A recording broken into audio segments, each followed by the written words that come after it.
What is going on, everyone? Trust the buzz here. If you're new to the channel, I make Charlotte Hornets content, so if that interests you, make sure you go ahead and hit that subscribe button down below. If you cannot tell by the thumbnail title of this video, in today's video, we're going to be talking about what is the next step for the Charlotte Hornets. Now, recently on the Trust the Buzz podcast, part of Believe Podcast Network, if you don't know about that, I'll leave a link to that in the description down below. But basically, I've been brought on to a podcast network to talk Charlotte Hornets. So if you want to listen to that and listen to more long-winded videos, go ahead and check that out. But I'm going to release an episode basically just talking about how the Charlotte Hornets and why I don't see them really being the 6th seed or guaranteed to succeed. But in this video, I'm going to kind of break that down a little bit and just talk about, not really repeat what's in that. So definitely go listen to that once I have it up. And then also I'll upload it to the channel. But I really want to talk about key components that worry me with the Charlotte Hornets, and if the Charlotte Hornets can fix it, and then do I actually then see them being at the next level. And we can go ahead and get it started, because the main thing is the backup point guard position. We still don't have an answer for that. I don't think you can cheap out on a backup point guard just because of the fact that LaMelo Ball, as good as he is, and he just has not been super reliable when it comes to his health. And I think that if you want this team to be able to, I don't foresee, and let's hope not, but I don't foresee, another big injury, but it would just be irresponsible to assume that he doesn't miss, 10 games or something. It may not all be at the same time. It might be one game here, 2 games there, whatever.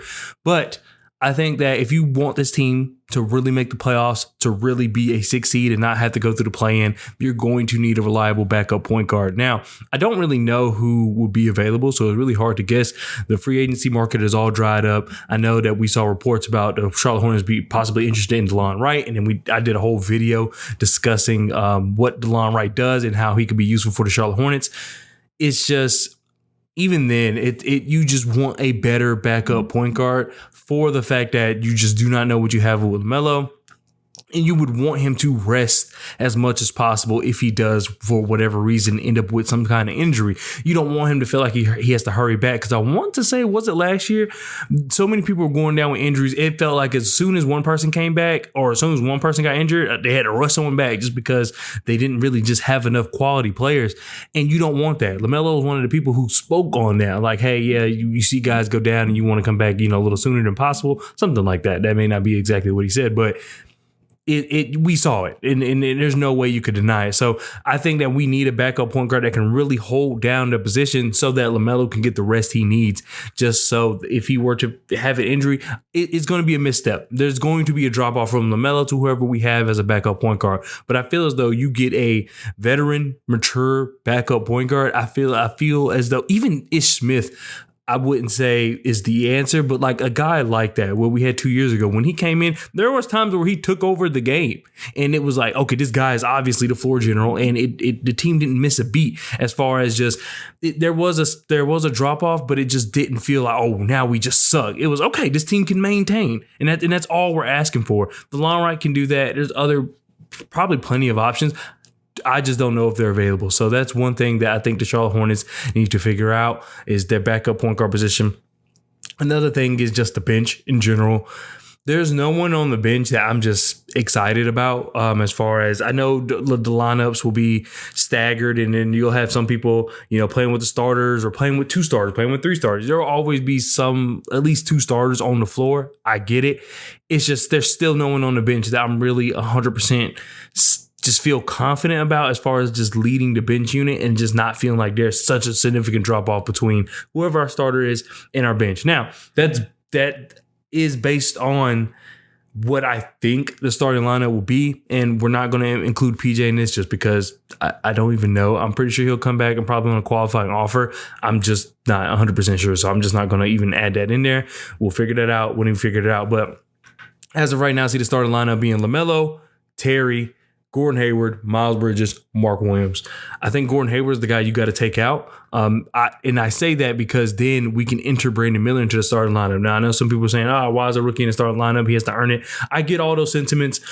You know how I kind of feel about that, especially now with the number 2 overall pick. It's like, who are we? We've sucked for years, and it's just it's just not believable putting the second overall pick, or even in LaMelo's case, the 3rd overall pick, and even to an extent Mark Williams' case, it just didn't make sense to not go ahead and throw those guys in when you know that the team isn't quite where you wanted to be.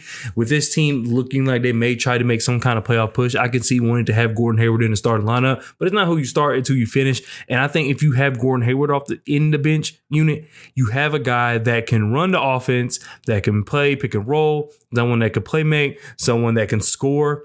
He does a lot of things, and he can be a good leader as well. So I just feel as though Gordon Hayward just might be the best bet because we have a good overall solid veteran piece. Now, do you want $30 million coming off the bench? No, but it's just better than having Brandon Miller, Bryce McGowan, I don't even know, Cody Martin, Nick Richards, and JT Thor coming off the bench. You know what I mean?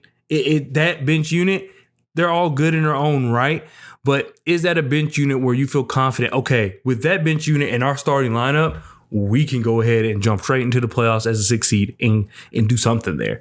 No, not to me. And in the starting unit, I think is a good starting unit. It's just not good enough to where having that kind of bench is okay. That's all I'm saying. LaMelo's coming off an injury. Miles hasn't played in a year. Terry's coming off a bad year.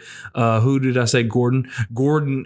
He also is coming off a bad year, also injury prone. And Mark Williams is literally a sophomore player. These are all 5 of our starters have a but attached to their name, and I think that they'll be good players. I'm not concerned about whether or not they'll be bad or anything like that. It's just I cannot be sure. And having that kind of bench unit, I would just like some I don't even know the word for it, but I would just like some type of player to come off the bench that I can rely on. And I know as much as Gordon Hayward deals with his injuries, usually he is a pretty good player. In limited minutes, I think that we can keep him around long enough to where he's not as injured. He doesn't have to play as many minutes. And plus, you have him closing out games, so it's not like you're sacrificing what he brings to the floor for a rookie. I completely get it. You just have Gordon Hayward close so that he's not playing so many minutes during the game. Allow him to close. And I think that will see more. That will give you more of an opportunity to close out games because we know that the Charlotte Hornets struggled with that in their 43-39 season. So that's just kind of how I feel. One last thing I would like to talk about is just the shooting. The shooting is just LaMelo is going to boost it. I hope Brandon Miller is going to boost it. But other than that, Miles Bridges, he can. I don't. Once again, coming off a whole year of missing basketball, you cannot simulate real NBA minutes. Terry Rozier, I will say, is a key cog in this just because of the fact that I think his bad season was because everything fell apart around him. If we come back this season, play very similar to the 43-39 team. We come back, everybody does what they're supposed to do. Miles Bridges is able to penetrate.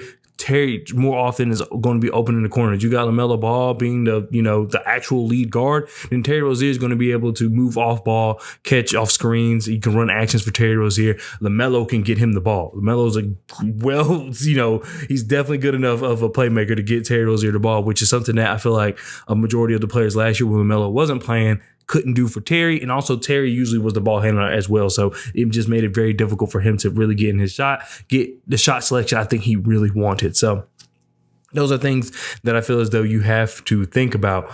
That's really it. It's just making sure that we just have the shooting.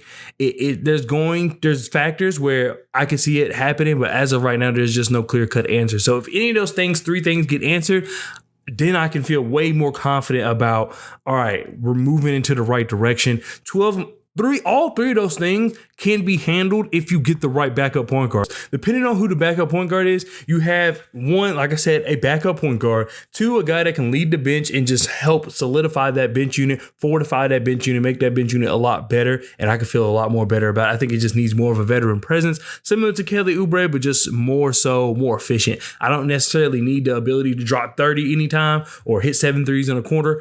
I just need someone to be efficient. I can kind of count on night in and night out. So if you get a backup pointer that can do that, that would help a lot as well. And if they can shoot, that you can literally solve all three problems with just the backup point guard you get. So that's why if the Charlotte Hornets really want to take the next step, I think you truly got to invest in a backup point guard. I think that will solve all the issues as far as just the little nuance things. Everything else is just going to come from growth. And I okay with that. I get it. We're a team that Mark Williams is going to have to grow. LaMelo Ball is going to have to grow. Miles Bridges is going to have to grow. I mean, he did that. There's no one made him, you know what I'm saying? So you're still accountable for becoming a better basketball player. You got your second chance. Well, now here's your time to show it.